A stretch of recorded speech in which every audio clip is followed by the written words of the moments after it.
Mid-angel deployed.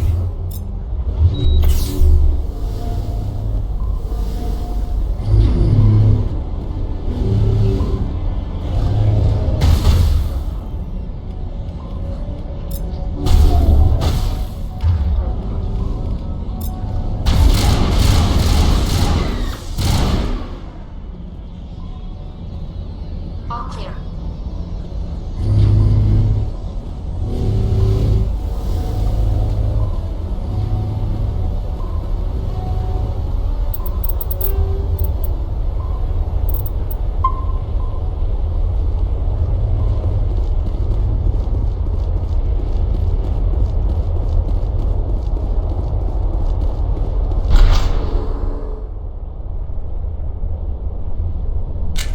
My people have searched many generations for a world to call home. If we landed here, we'd just keep searching.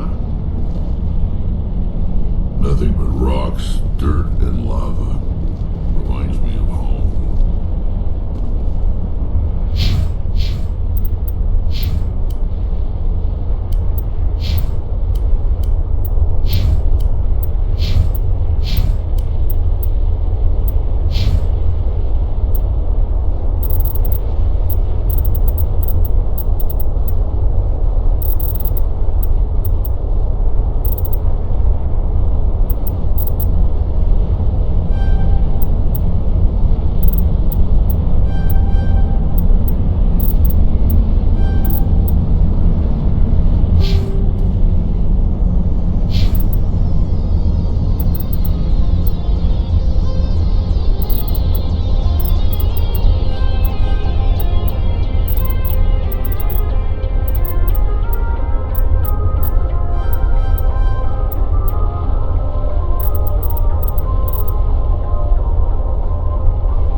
Negative contacts, Commander.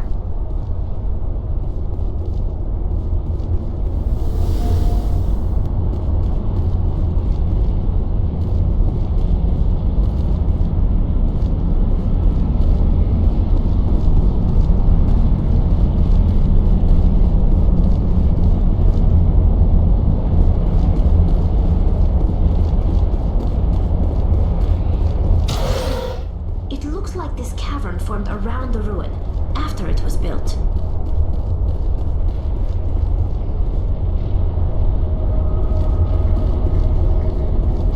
Even the Geth wouldn't want to live in this heat. 50 degrees hotter and I might start to feel uncomfortable. How are you mammals doing, Shepard?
Liara to Sony, I presume. Thank the goddess. I did not think anyone would come looking for me. Listen, this thing I'm in is a Prothean security device. I cannot move, so I need you to get me out of it, alright?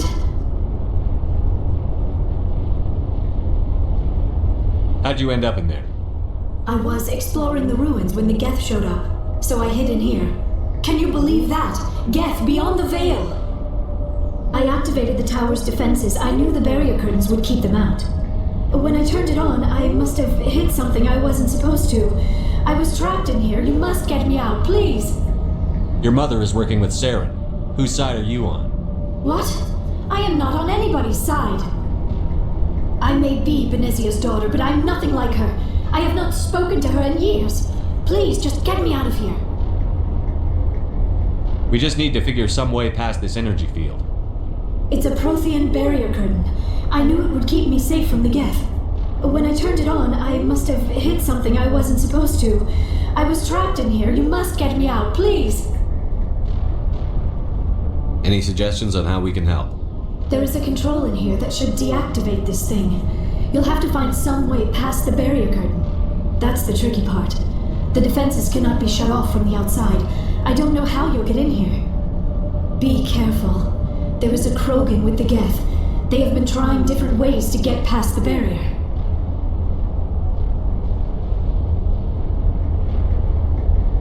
You lead, I'll follow. Let's get moving.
way past the barrier.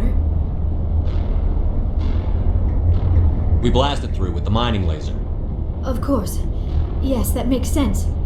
Please, get me out of here before more Geth arrive. That button over there should shut down this containment field.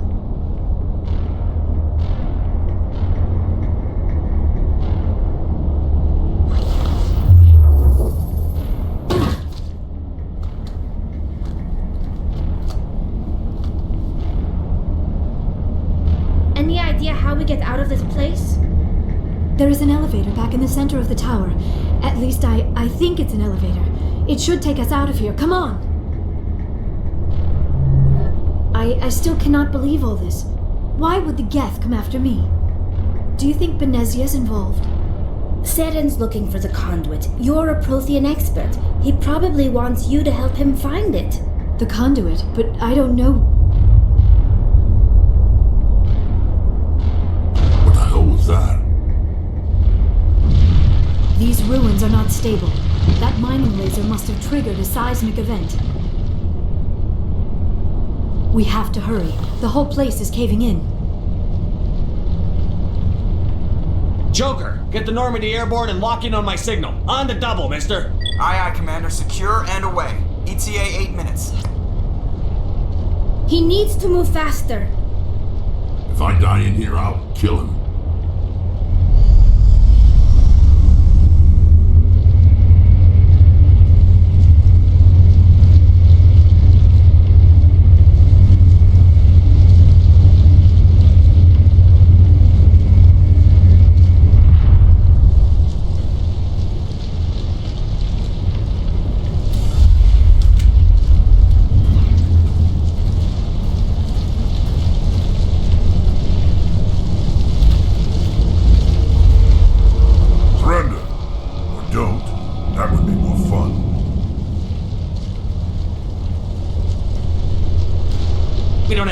Deal with this idiot. Charge!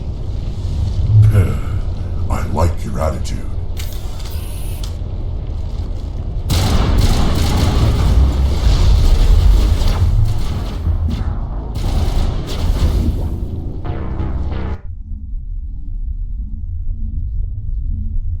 Kill him. Spare the Asari if you can. No, it doesn't matter.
Too close, Commander. 10 more seconds we would have been swimming in molten sulfur. The Normandy isn't equipped to land in exploding volcanoes. They tend to fry our sensors and melt our hull.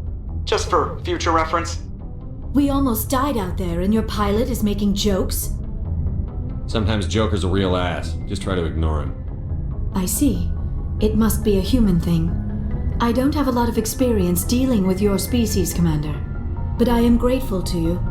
You saved my life back there, and not just from the volcano. Those Geth would have killed me or dragged me off to Saren. What did Saren want with you? Do you know something about the conduit? Only that it was somehow connected to the Prothean extinction. That is my real area of expertise. I have spent the past 50 years trying to figure out what happened to them. How old are you exactly? I hate to admit it, but I am only 106. Damn! I hope I look that good when I'm your age. A century may seem like a long time to a short-lived species like yours, but among the Asari I am barely considered more than a child. That is why my research has not received the attention it deserves. Because of my youth, other Asari scholars tend to dismiss my theories on what happened to the Protheans. I've got my own theory on why the Protheans disappeared. With all due respect, Commander, I have heard every theory out there.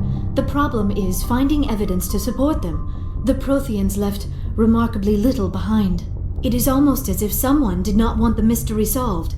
It is like someone came along after the Protheans were gone and cleansed the galaxy of clues. But here is the incredible part. According to my findings, the Protheans were not the first galactic civilization to mysteriously vanish. This cycle began long before them. If the Protheans weren't the first, then who was? I don't know. There is barely any evidence on the Protheans, even less on those who came before them. I cannot prove my theory, but I know I am right. The galaxy is built on a cycle of extinction. Each time a great civilization rises up, it is suddenly and violently cast down. Only ruins survive. The Protheans rose up from a single world until their empire spanned the entire galaxy. Yet even they climbed to the top on the remains of those who came before. Their greatest achievements, the mass relays and the Citadel, are based on the technology of those who came before them. And then, like all the other forgotten civilizations throughout galactic history, the Protheans disappeared. I have dedicated my life to figuring out why.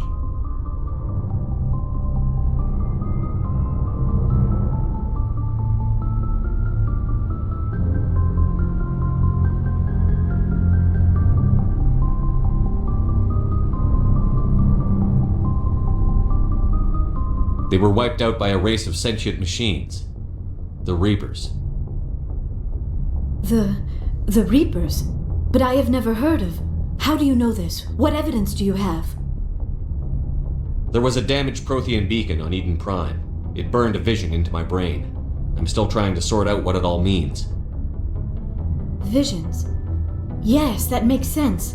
The beacons were designed to transmit information directly into the mind of the user. Finding one that still works is extremely rare.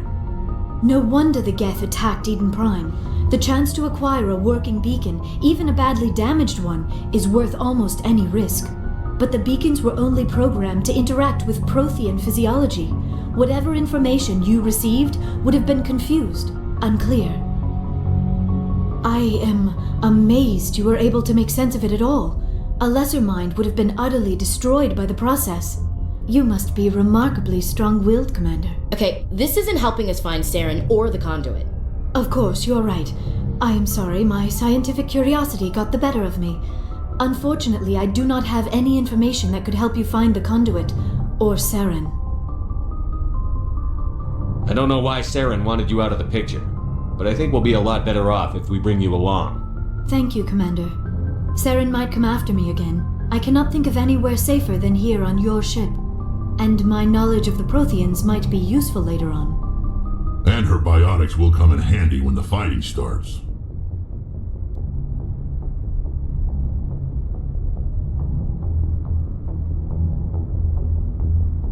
Good to have you on the team, Liara. Thank you, Commander. I am very grateful.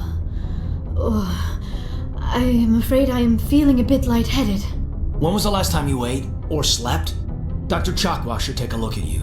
It is probably just mental exhaustion, coupled with the shock of discovering the Prothean's true fate. I need some time to process all this. Still, it could not hurt to be examined by a medical professional. It will give me the chance to think things over.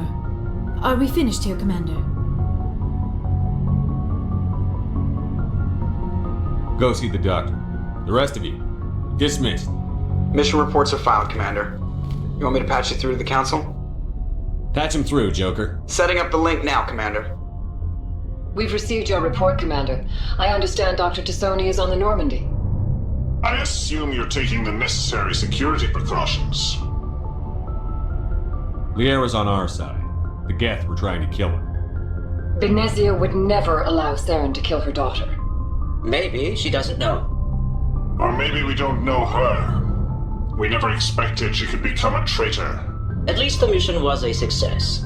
Apart from the utter destruction of a major Prothean ruin. Was that really necessary, Shepard? The Geth were crawling all over those ruins. We were lucky to make it out alive. Of course, Commander. The mission must always take priority. Good luck, Commander. Remember, we are all counting on you.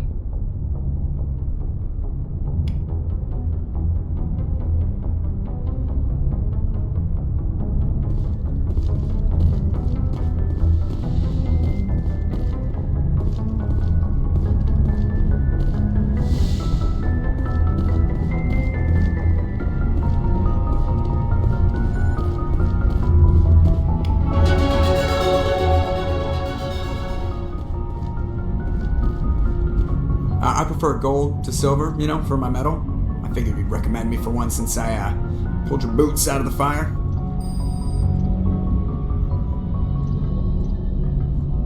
Saving my boots from burning lava is part of your job, Joker. We don't give medals to soldiers for doing their jobs.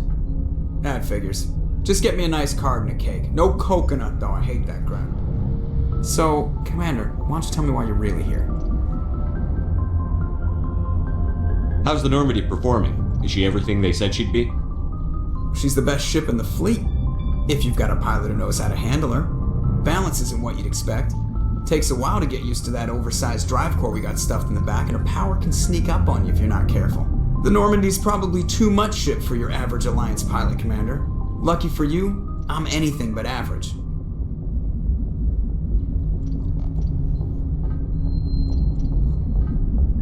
I like to know my crew. Mind if I ask you a few questions? I can see where this is going. You did a background check on me, didn't you? Well, I'll tell you the same thing I told the captain. You want me as your pilot. I'm not good. I'm not even great. I'm the best damn helmsman in the Alliance fleet. Top of my class in flight school, I earned that. All those commendations in my file, I earned every single one. Those weren't given to me as charity for my disease.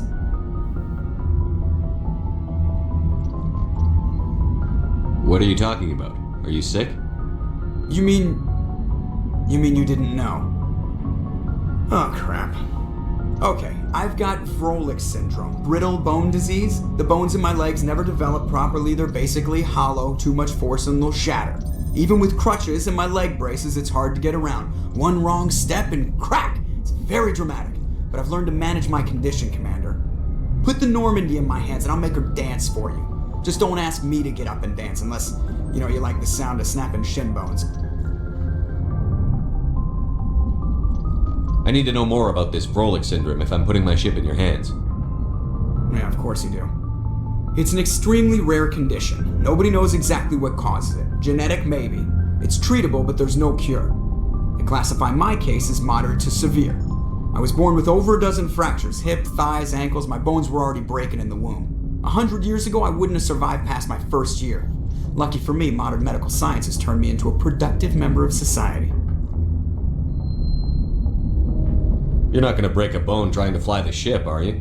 I don't fly with my feet, Commander, so I'm fine as long as I'm in this chair. I gotta be real careful when I get up to take a piss, though.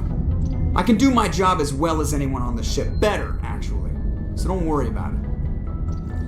I'm not trying to make you uncomfortable. Let's talk about something else. Whatever you want, Commander. Why does everyone call you Joker? It's a lot shorter than saying Alliance Flight Lieutenant Jeff Moreau. Plus, I love to make little children laugh.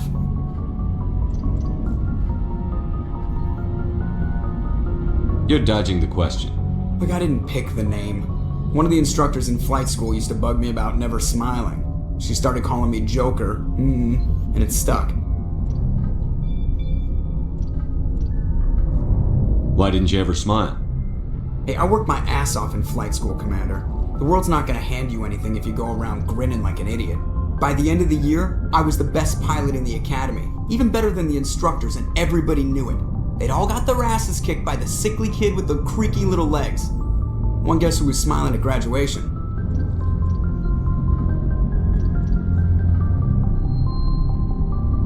How'd you end up joining the Alliance?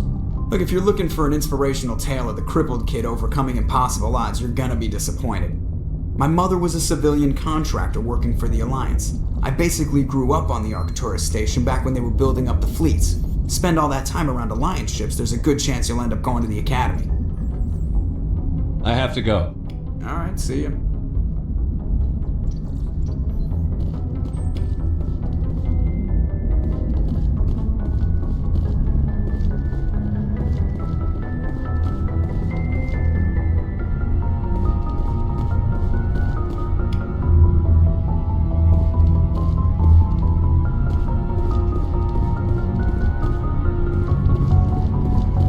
Yes, Commander? How did you end up assigned to the Normandy? I signed up with the... They had the numbers, but their ships were no match for an Alliance frigate. It was a slaughter. We couldn't even keep track of how many ships they lost. Carry on, Presley. Yes, sir.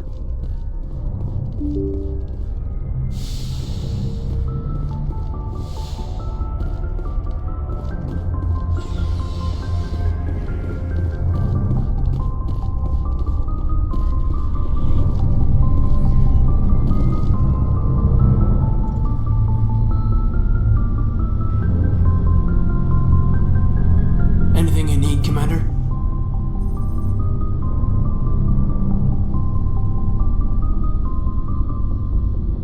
Just trying to get a sense of where the crew's at. Thoughts?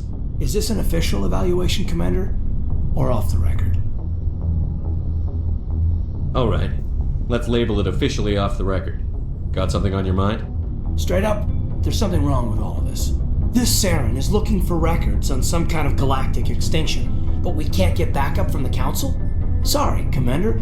There's writing on the wall here, but someone isn't reading it.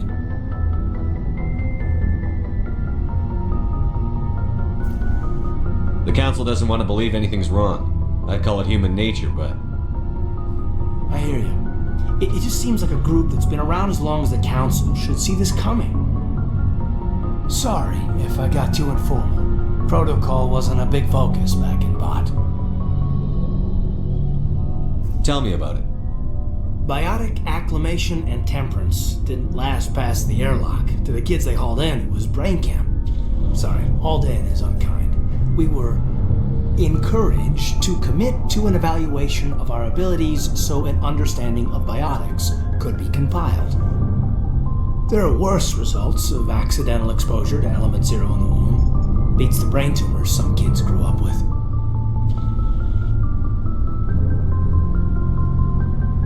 Is there some question about how you were exposed? My mother was downwind of a transport crash. It was before there were human biotics, a little after the discovery of the Martian ruins. It only gets iffy around 63 when Kinetics was running out of first-gen subjects. Until then, they'd relied on accidentals. Bunch of guys in suits show up at your door after school, and next thing you know, you're out on Jump Zero.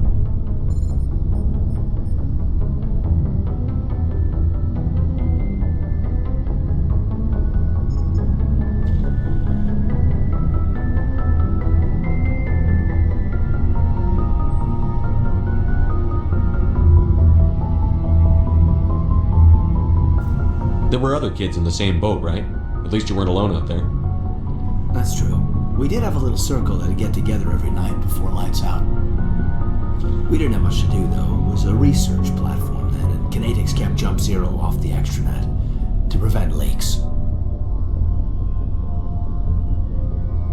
Then you must have had plenty of time to get to know each other. Yeah, we'd sit around and bull every night after dinner, play cards or network games. There was this girl named Rana who had a She was from Turkey. Her family was very rich.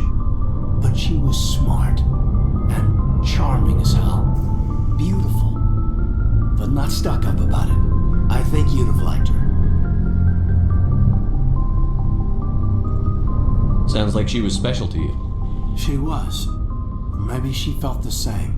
But things never felt together. Training, you know.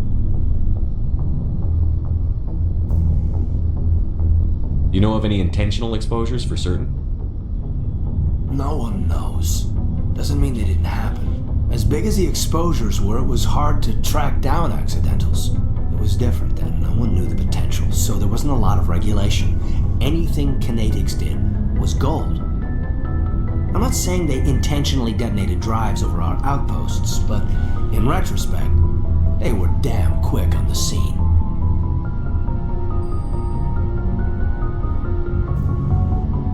Jump Zero is Gagarin Station, right? What's it like? Yeah, that's the official name. Biggest and farthest facility we had for decades. Right on the termination shock, the outer edge of the solar system. It's where they did all the Goose Chase FTL research before we caught on to using mass effect fields. It was a sterile research platform when I was there. Jump Zero is a long way from home. What was it like? The grand gateway to humanity looks a lot better in the vids. But that's my own baggage, Commander. No bearing on this. Alenko, there's no regulation that says you can't be friends with your commander. I appreciate that, Commander. I just don't want you to think that I'm a whiner. Besides, I've got my past squared away. Anything you need, Commander? Just trying to get a sense of where... I've wasted enough of your time for now, Commander. We'll have time for personal debriefings later. What's your opinion on the last mission? Dr. Tassoni. Seems like a sweet girl. Easy on the eyes. I mean, if you like the bookish sort.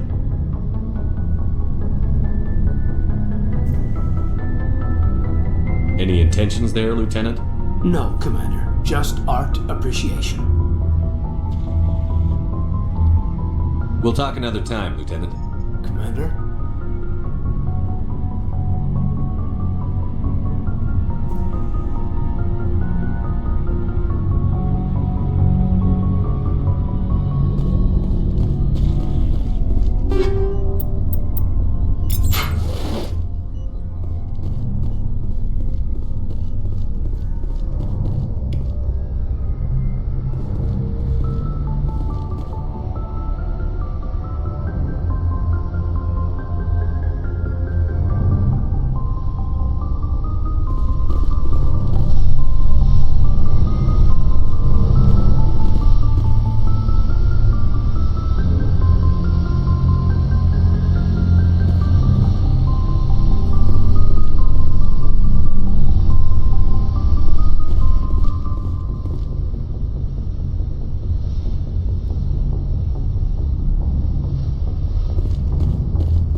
Yes, Commander?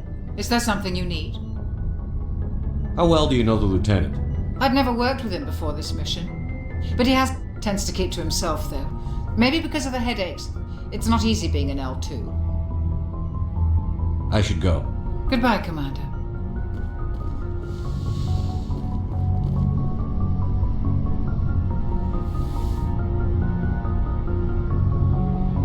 Commander, are you coming to check up on me? You look much better. How are you feeling? Dr. Chakwas assures me I am going to be fine. I was impressed with her knowledge of Asari physiology.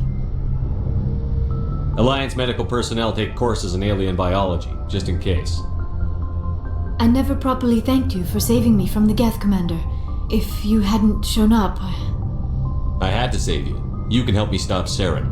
I know you took a chance bringing me aboard this ship. I have seen the way your crew looks at me. They do not trust me. But I am not like Benezia. I will do whatever I can to help you stop Saren. I promise. Don't worry, Liara. I trust you. I know you won't let me down.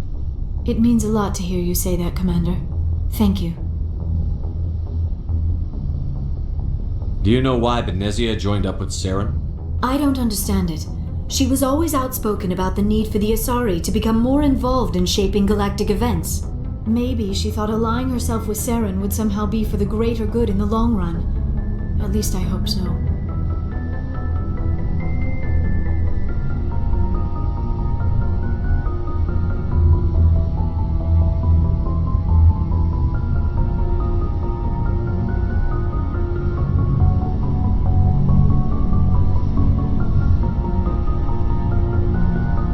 This hurts you, doesn't it?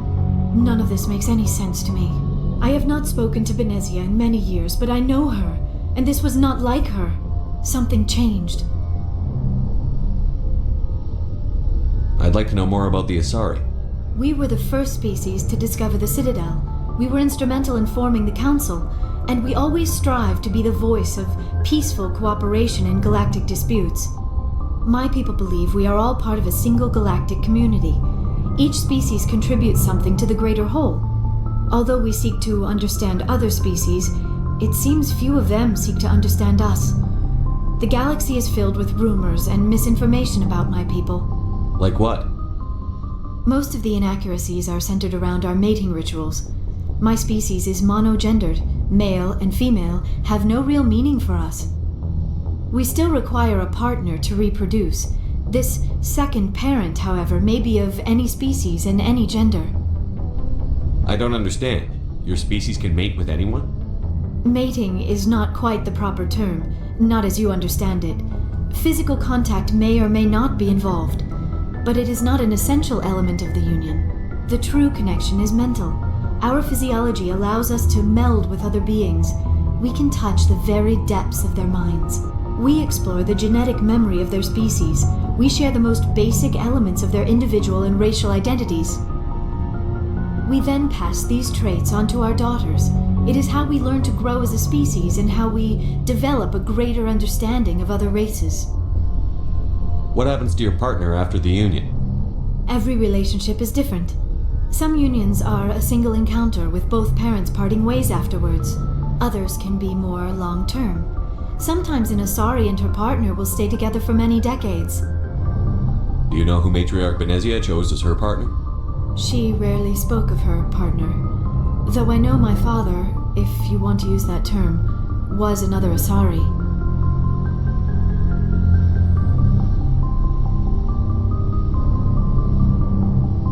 Benezia never told you her partner's name? Union with our own kind is no longer common. Not for the purposes of reproduction. Most Asari believe it weakens our species. Asari daughters inherit racial traits from the father species. If both parents are Asari, then nothing has been gained, or so conventional wisdom would hold. I am what is sometimes called a pureblood. Though no Asari would ever be cruel enough to say the word to my face, it is a great insult among my people. It is possible Benezia's partner was embarrassed by their union. She may have been too ashamed to publicly acknowledge me as her offspring. How could anyone abandon their own child? I cannot answer that. This is all speculation on my part. It is possible she wanted to be part of my life, but something happened to her before she had the chance. Benezia never spoke of her partner. Whatever happened, it caused her too much pain to dwell on it. She raised me by herself, though that is not uncommon. Many Asari raise their children alone, particularly if the father species is short-lived. Often the partner will pass on long before the child reaches maturity.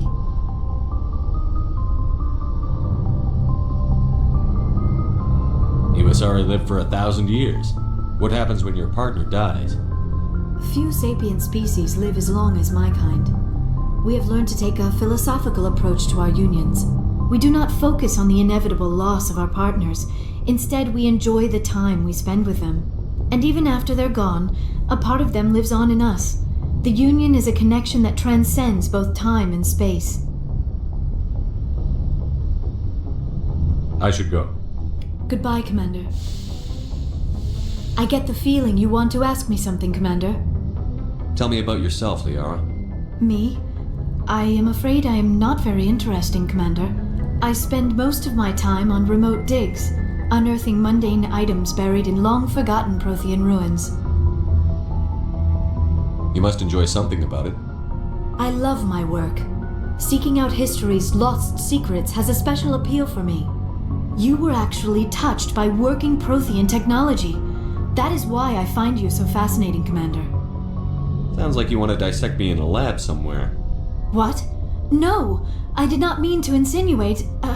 I never meant to offend you, Shepard. I only meant that you would be an interesting specimen for an in-depth study. No, that's even worse. Calm down, Liara. I was only joking. Joking? Oh, by the goddess, how could I be so dense? You must think I am a complete and utter fool. Now you know why I prefer to spend my time in the field with data disks and computers. I always seem to say something embarrassing around other people. Please, just pretend this conversation never happened. I should go. Goodbye, Shepard.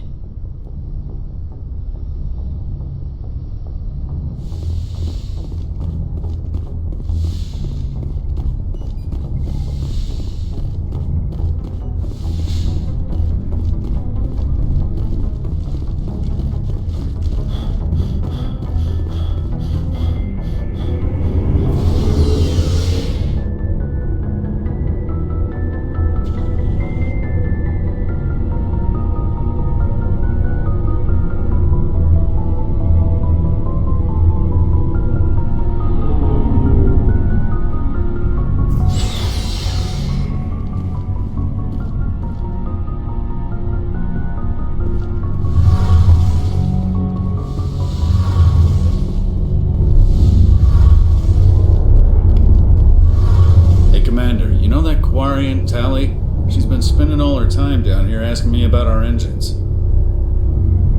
I'll tell her to leave you alone. What? No, she's amazing. I wish my guys were half as smart as she is. Give her a month on board and she'll know more about our engines than I do. She's got a real knack for technology, that one. I can see why you wanted her to come along. I figured she'd be a real asset to the team. You got an eye for Tally, Commander. But I'm guessing that's not why you came down here. Where else have you served, Adams? If you name a class of Alliance ship, I've probably served on it. Everything from dreadnoughts and carriers right down to frigates like the Normandy. My last assignment was on the Tokyo, only a cruiser, but she was a good ship. Couldn't hold a candle to the Normandy, though.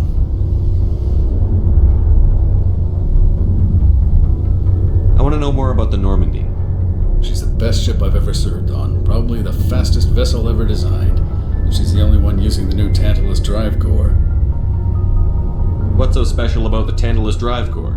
Proportionally, it's about twice the size of any other vessel. Not only are we faster, but we can run at FTL speeds longer before we have to discharge the core. Fill me in on the IES stealth systems. How does it work exactly? You can't hide a ship out in space. They emit too much heat and radiation, too easy for sensors to pick them up, unless you find a way to capture those emissions. So our stealth systems trap the energy we give off in storage sinks built into the ship itself. No emissions to give away our location. Eventually the sinks have to be vented. More than a few hours silent running and they overheat. Cook us inside our own hull.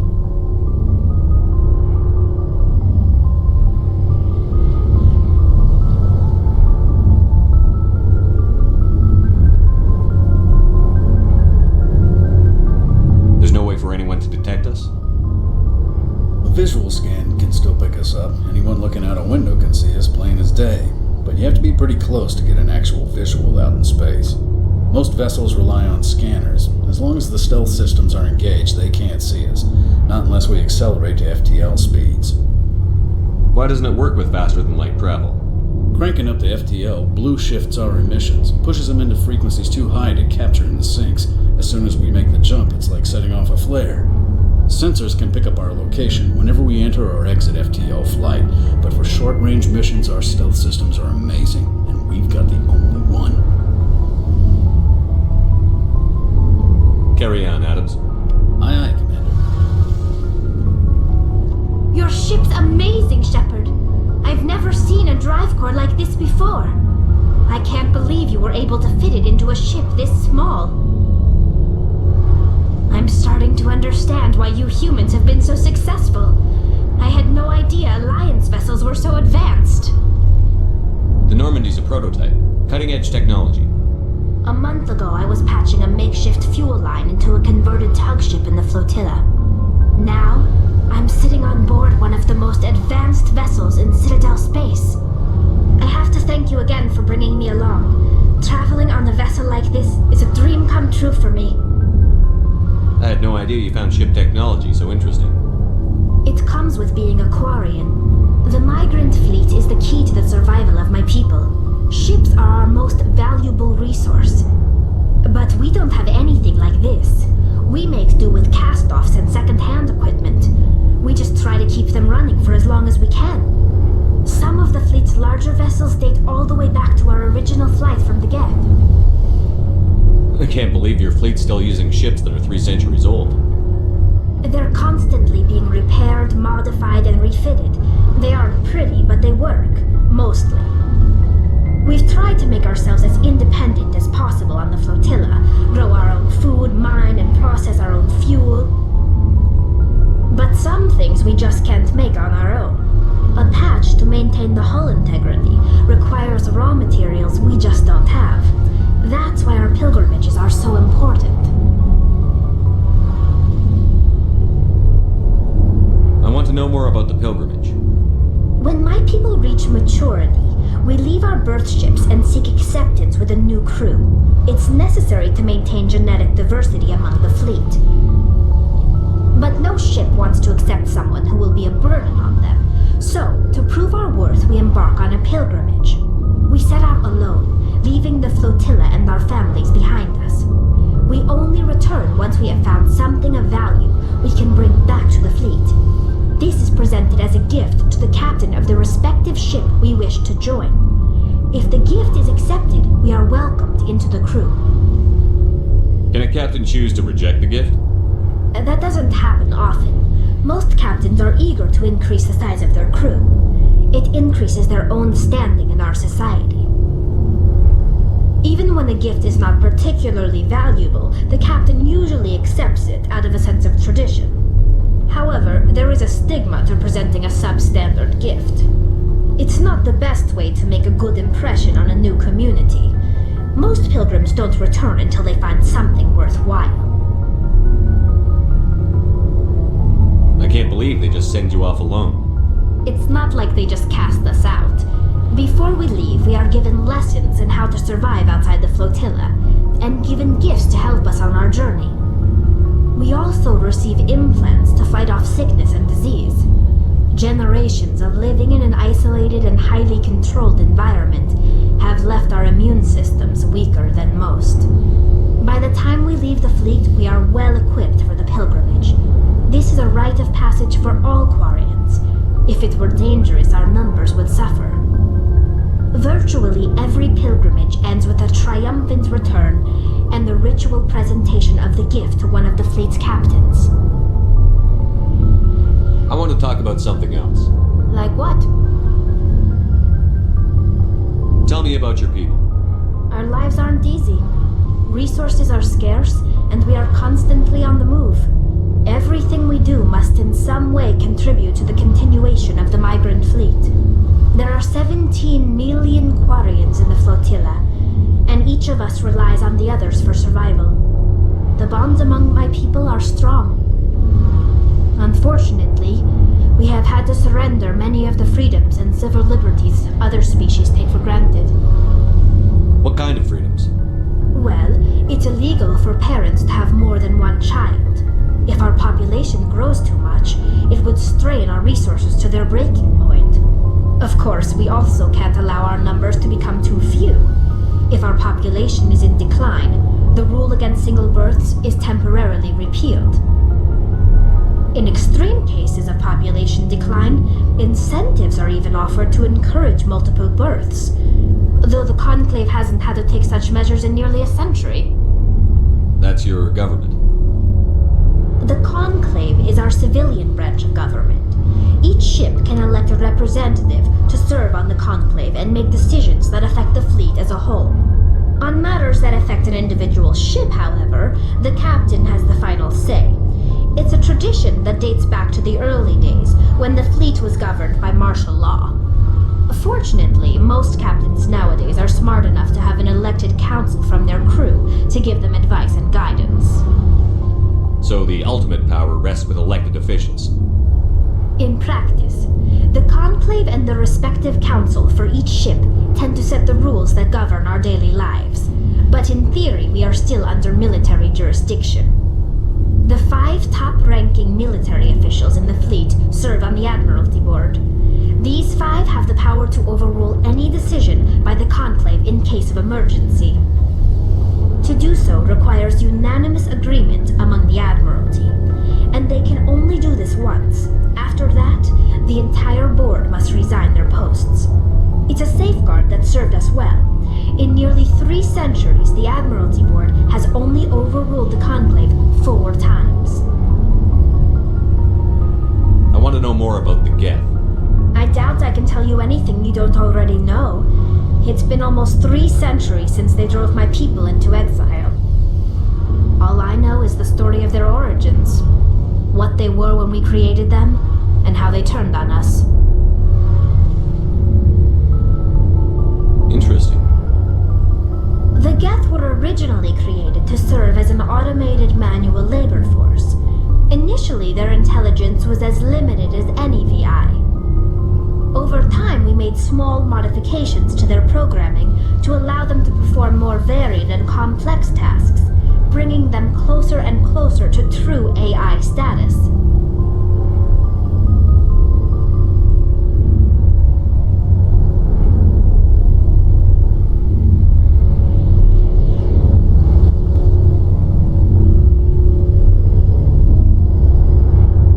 How come the council didn't step in and stop you? This wasn't true AI research. We may have been skirting the bounds of the law, but we never did anything that was actually illegal. The changes were so insignificant, so gradual, that we were able to control them. Or so we thought. But one thing we underestimated was the power of the neural network. A million Geth thinking simultaneously created an inherently unstable matrix.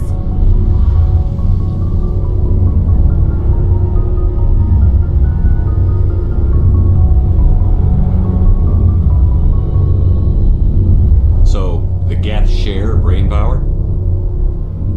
Many of the Geth's logic systems were designed to work in concert with other nearby Geth. Basically, the more of them you have in a group, the smarter they are.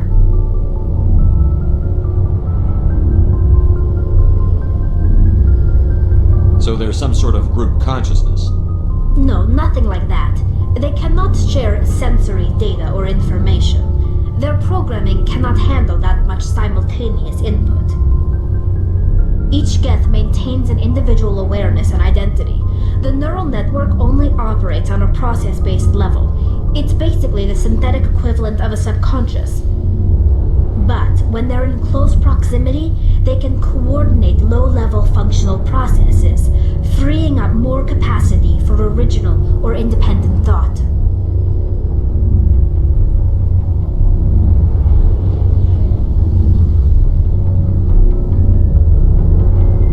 That doesn't make any sense. I'm probably oversimplifying. The Geth are incredibly advanced and complex creations. All you need to know is that they get smarter when they gather in large numbers. As we built more and more Geth, their effective intelligence became more sophisticated, more abstract. One day, a Geth began to ask its Quarian overseer questions about the nature of its existence. Am I alive? Why am I here? What is my purpose? As you can imagine, this caused a near panic among my people.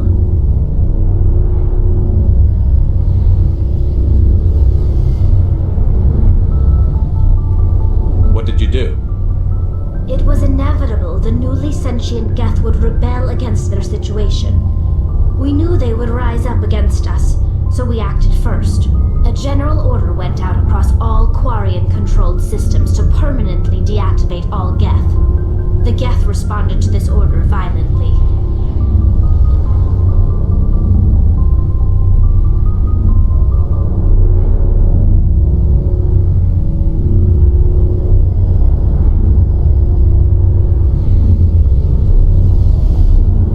You didn't really think they'd just let you destroy them without a fight, did you? The hope was that most of the Geth would still be little more than machines, incapable of organized resistance. But they had progressed much further than anyone anticipated. The war was long and bloody. Millions upon millions of Quarians died at their hands. In the end, we were forced to flee our own homeworld. We feared the Geth would pursue us, but they never came beyond the Veil. Now we drift through space, exile, searching for a way to reclaim what was once ours.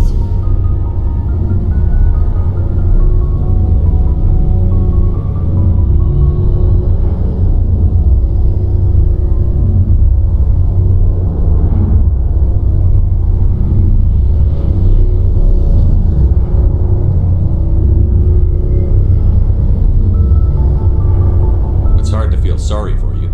Your ancestors tried to wipe out another species. We made a mistake when we created the Geth in the first place, but we did not make a mistake when we went to war against them. If we had not acted, they would have wiped us out. They're a synthetic life form. They have no use for organics. None. Why do you think they cut themselves off from the rest of the galaxy? Why do you think they've killed every organic being who's ever tried to contact them?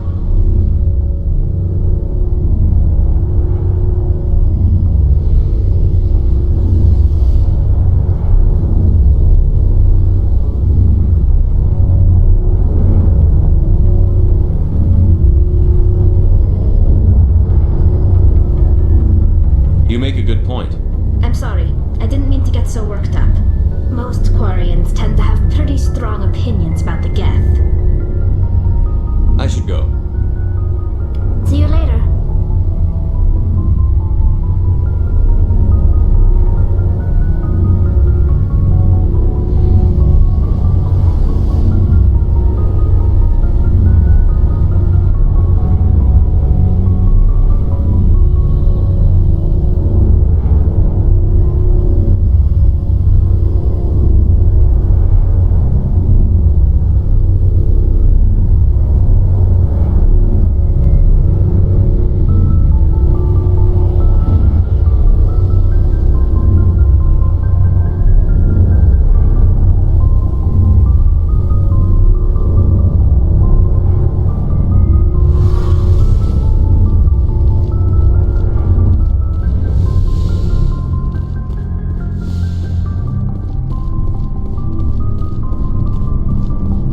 Shepard, what can I do for you? What's your story, Rex? There's no story. Go ask the Quarian if you want stories.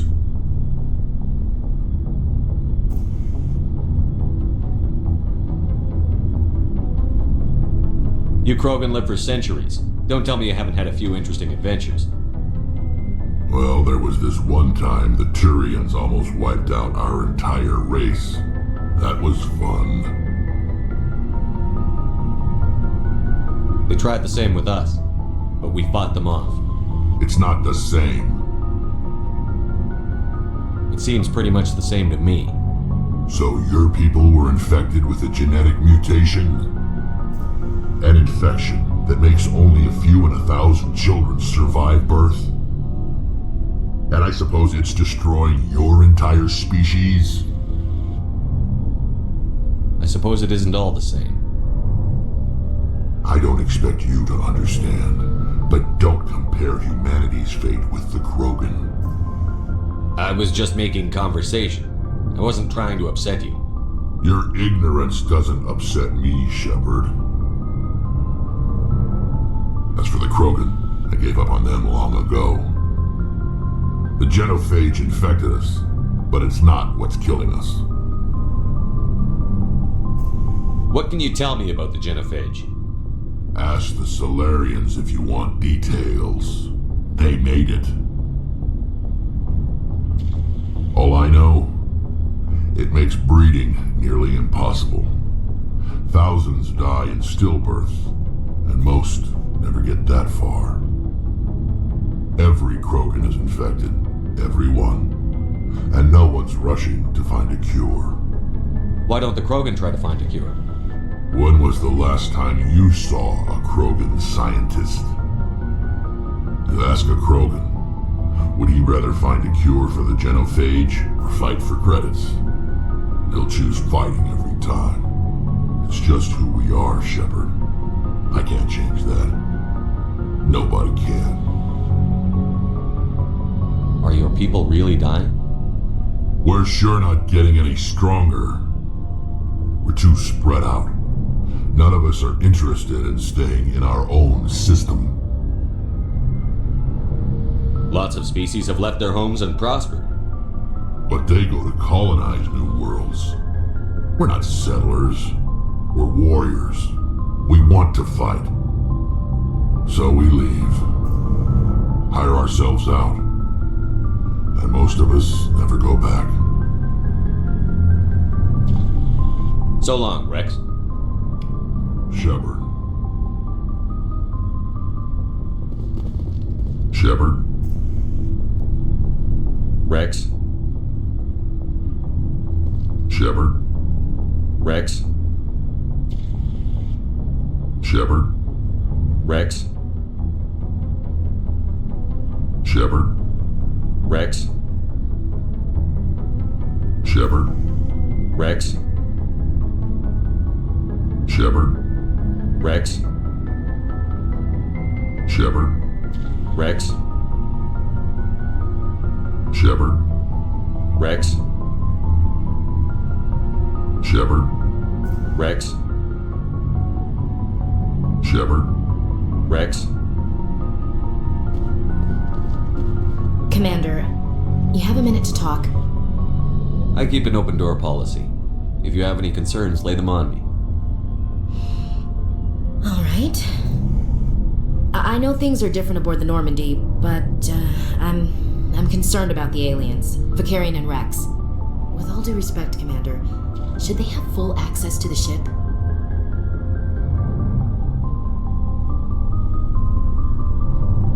You don't trust their motives because they're not human. This is the most advanced ship in the Alliance Navy. I don't think we should give them free rein to poke around the vital systems.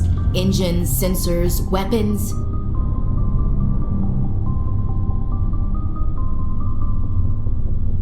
You don't trust the Alliance's allies? I'm not sure I'd call the Council races allies. We, humanity, have to learn to rely on ourselves. Standing up for ourselves doesn't mean standing alone. I don't think we should turn down allies. I just think we shouldn't bet everything on them staying allies. As noble as the council members seem now, if their backs are against the wall, they'll abandon us. You've got a pessimistic view of the universe, Williams. A pessimist is what an optimist calls a realist. Look, if you're fighting a bear and the only way for you to survive is to sick your dog on it and run, you'll do it. As much as you love your dog, it isn't human. It's not racism, not really. Members of their species will always be more important to them than humans are.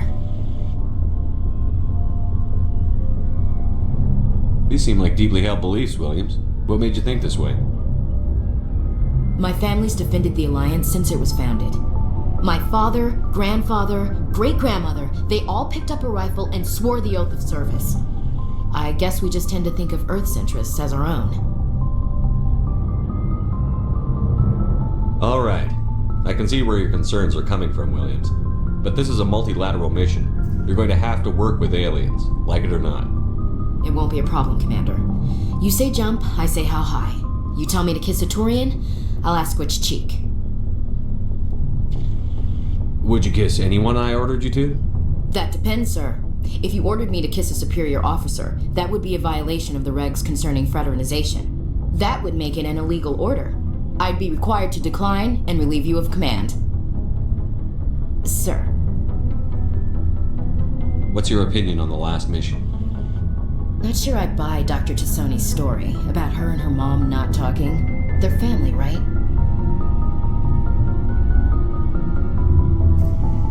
And I'm not sure I believe it either. It's better to have her where we can see her. That makes sense. Too bad those ruins got destroyed. I mean, they lasted thousands of years. That's impressive. We'll talk later, Williams. Looking forward to it, sir. Commander? We'll talk later, Williams. Looking forward to it, sir.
Commander, nice work out there.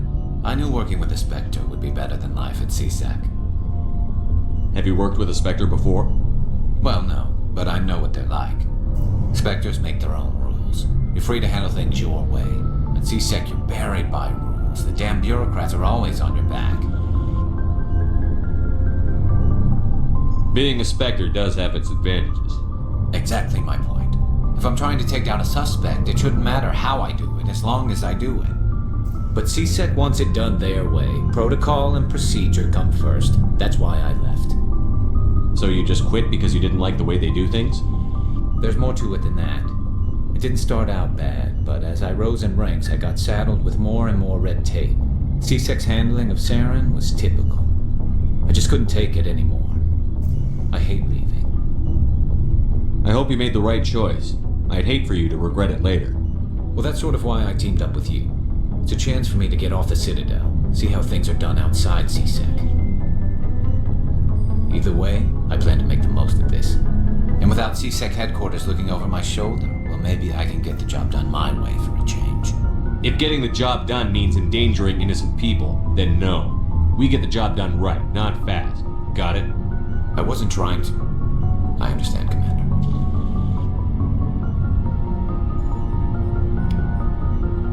Commander, how are you? Why did you want to be a CSEC officer in the first place? That's a good question. There were several reasons, I guess. Like what?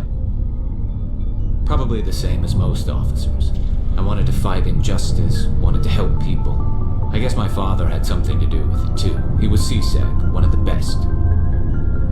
I grew up hearing about his accomplishments or seeing his picture on the vids after a big arrest. He's taking my resignation pretty hard. That's tough, but you'd think he'd be impressed you're going after Saren. My father's a CSEC man to the bone. Do things right or don't do them at all, he says. He thinks I'm being too rash, too impatient. He's worried I'll become just like Saren. He actually talked me out of becoming a Spectre when I was younger, for the same reasons. You were asked to be a Spectre? Well, I was targeted as a possible Spectre candidate. Me and about 1,000 other Turian military recruits. I could have received special training, but my father didn't like it. He despises the Spectres. He hates the idea of someone having unlimited power with no accountability. He wouldn't like you, Commander. No offense. I suppose I can understand his concern. You can, but Saren's not going to play by our rules, CSEC's rules. If you want to nail Saren, you need to send someone who isn't restricted by policies and procedures.